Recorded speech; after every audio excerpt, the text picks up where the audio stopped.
Salut à toutes et à tous, j'espère que vous allez bien. Aujourd'hui, on va parfaire vos connaissances sur PowerPoint pour que vos présentations soient dignes des plus grands.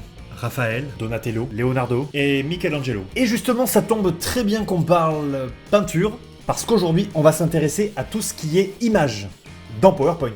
Les idées de conception dans PowerPoint. Voici comment bien utiliser les idées de conception dans PowerPoint.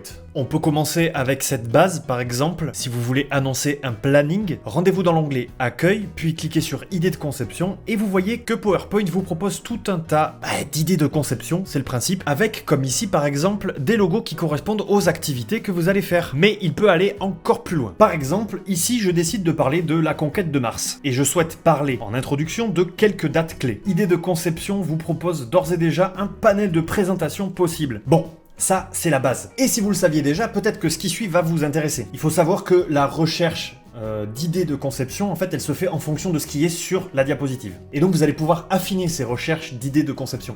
Je m'explique. Vous allez choisir une option de présentation dans les idées de conception pour un élément particulier. Moi, il s'agit de conquête spatiale, donc je décide de choisir une présentation avec une image qui correspond, par exemple celle-ci, que je trouve parfaitement adaptée. Mais par contre, moi, j'aurais bien aimé que les dates, en fait, elles soient pas sous forme de liste, mais plutôt sous forme de frise. Eh bien, il vous suffit de faire disparaître puis réapparaître le volet idées de conception pour réitérer la recherche. Et comme je vous le disais, cette recherche, elle s'effectue en fonction de ce qui est déjà sur votre diapositive. Donc, plus vous allez sélectionner un truc qui vous intéresse, puis relancer une recherche à partir de ce que vous avez sélectionné, ben en fait tout simplement ça va affiner les idées de présentation et vous allez finalement arriver à quelque chose qui ressemble vraiment à ce que vous souhaitez sur votre diapositive.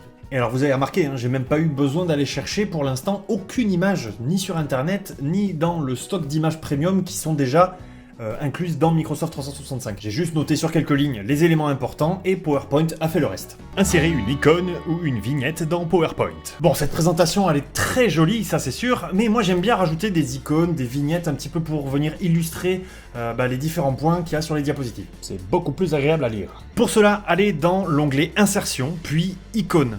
C'est le logo avec le canard là. Et maintenant, bienvenue dans la caverne d'Ali Baba. Vous avez ici différentes catégories d'éléments graphiques avec, pour chacune des catégories, une possibilité de recherche par mots-clés. Si vous ne savez pas encore quoi chercher, pas de panique, puisque tous les éléments graphiques sont rangés par thème pour chacune des catégories. Donc vous pouvez toujours flâner pour trouver l'inspiration. Et vous avez donc des images que vous pouvez utiliser en arrière-plan, des icônes qui vont venir illustrer certains points, des vignettes de personnes, comme c'est indiqué ici. Ce sont des photos de personnes dans différentes situations et pour lesquelles il n'y a pas de fond, pour qu'elles soient mieux intégrées à votre présentation. Ensuite, vous avez des autocollants qui pourraient s'apparenter à des émoticônes. Et pour finir, des illustrations que personnellement je trouve assez stylées. Dans un style un peu minimaliste comme ça, je trouve ça vraiment classe. Pour ma part, je trouve ça super cool pour venir compléter par exemple une image de fond. Ça donne vraiment une autre dimension à la présentation, surtout si vous ajoutez une animation, mais on verra ça dans une prochaine vidéo. Supprimez l'arrière-plan d'une image. Imaginons, on peut imaginer que vous avez une idée très précise de l'image que vous voulez rajouter, mais que le fond de cette image ne vous convient pas du tout, ou tout simplement que vous souhaitez que le sujet de cette image soit mieux intégré à votre présentation. Allez dans l'onglet Insertion, cliquez sur Image, puis choisissez le type d'image. Soit depuis votre PC, donc une image personnelle, soit depuis la bibliothèque Premium, ça on l'a déjà vu dans le point précédent, soit depuis une source en ligne. Bon, et je vais même vous dire mieux que ça, vous pouvez tout simplement prendre une photo avec votre téléphone, allez la récupérer sur l'application Votre téléphone sur votre PC et tout simplement faire glisser la photo que vous venez de prendre depuis l'application Votre téléphone jusqu'à PowerPoint. Bon bref, choisissez l'image que vous souhaitez, double-cliquez sur l'image et à partir de là, vous devriez vous retrouver avec cet onglet qui vient de se rajouter, à savoir Format de l'image. Dans cet onglet Format de l'image, vous allez avoir différentes fonctionnalités comme par exemple la correction de la luminosité, des couleurs, différents effets d'image. Mais nous, ce qui nous intéresse ici, c'est supprimer l'arrière-plan.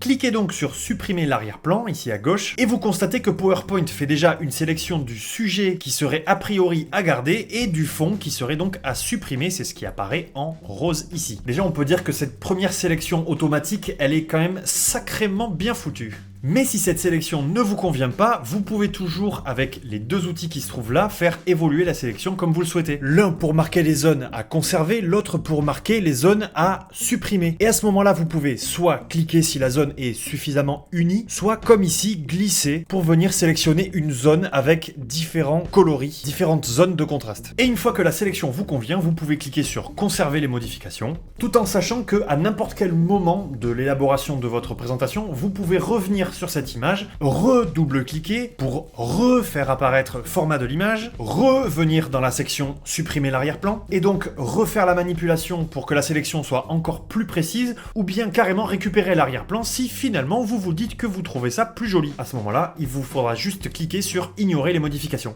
Le mode calque dans PowerPoint. Si vous faites un peu de retouche photo, vous connaissez Photoshop. Et si vous utilisez Photoshop, vous connaissez certainement le système de calque, c'est-à-dire le fait qu'il y ait différentes images empilées les unes sur les autres, donc chacune correspondant à un calque, et également le fait qu'on puisse tout simplement venir modifier chacun de ces calques indépendamment les uns des autres. Si j'ai envie de modifier uniquement celui-là, je clique sur mon calque et je viens le modifier. Et ça n'affectera pas les autres. C'est un outil sacrément pratique pour structurer une image globalement. Et qui existe maintenant sur PowerPoint. Lorsque vous voulez organiser votre diapositive, c'est souvent assez compliqué de sélectionner une image en particulier, surtout quand il y en a beaucoup. Une image ou un texte, peu importe, en fait tout ce qui compose votre diapositive. Alors pour vous aider à faire ça, il y a un outil très simple qui se trouve dans l'onglet Accueil, dans la section Dessin. Cliquez ici sur Organiser, et cet outil, c'est ce que vous voyez apparaître ici, le volet de sélection. Les calques sont rangés comme s'ils étaient empilés, donc les uns sur les autres, c'est ce que je vous disais tout à l'heure, avec en premier les images qui sont au premier plan, et plus vous allez descendre dans la liste, plus les éléments seront en arrière-plan. En fait, c'est une liste comme ça, mais il faut se dire que vous la regardez comme ça. Donc on a bien l'élément du haut qui est au premier plan, et plus on descend, plus c'est en arrière-plan. Avec ces outils, vous allez pouvoir venir masquer ces calques en cliquant sur l'œil qui se trouve juste à leur droite, ce qui va vous faciliter la tâche pour venir déplacer tel ou tel calque. Mais surtout, et c'est ça que je trouve énorme, c'est que vous allez pouvoir les réorganiser beaucoup plus simplement en passant un calque en arrière-plan ou un autre au premier plan. N'oubliez pas d'enregistrer votre présentation sur les 1 Tera de stockage en ligne OneDrive dont vous bénéficiez si vous avez Microsoft 365, afin d'avoir accès à votre présentation où que vous soyez et sur tous vos appareils.